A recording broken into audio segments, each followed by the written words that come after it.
삼성그룹과 현대차그룹의 투자 계획 발표가 계속 늦어지고 있는데요.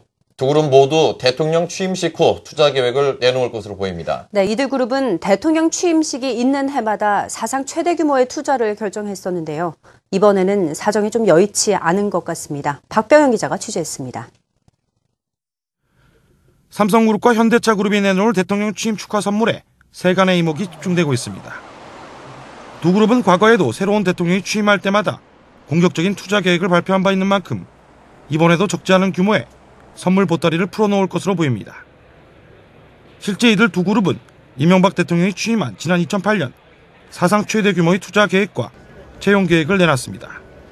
삼성은 이명박 대통령 취임의 즈음에 역대 최대 규모인 27조 8천억 원의 투자 계획을 발표했고, 현대차 역시 전년 대비 4조 원이나 늘어난 11조 원의 투자를 결정했습니다. 이명박 정부는 이에 화답하는 의미로 수출 대기업에 유리한 경제정책을 펼쳤습니다. 집권 후반기 동반성장과 공생발전 등 중소기업을 배려하는 정책이 일부 나오긴 했지만 이명박 정부 5년은 대기업 중심의 성장 정책이 주류를 잃은 시기였다는 점은 부인하기 어려운 사실입니다.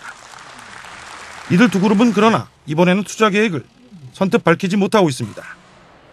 이명박 정부 후반기 경제 양극화로 인한 문제점이 부각되기 시작하면서 경제 민주화에 대한 요구가 거세졌고, 새로 출범할 박근혜 정부 역시 경제 민주화와 창조경제 실현을 최우선 정책 과제로 내세우고 있기 때문입니다. 지금 경제 민주화 관련돼서 각종 입법안들이 논의되고 있는 중입니다.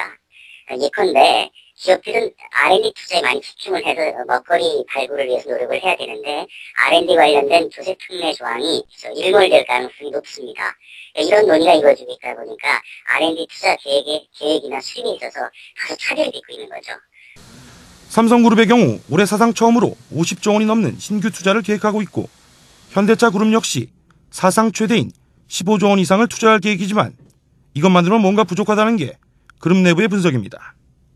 이명박 정부 때처럼 성장 일변도의 정책을 기대하기 어렵고 환율 리스크 등 대외 여건도 녹록치 않아 이 정도 투자하는 것도 부담이긴 하지만 당선인의 대선 공약에 부합하는 새로운 카드를 내놓아야 한다는 부담감 때문입니다.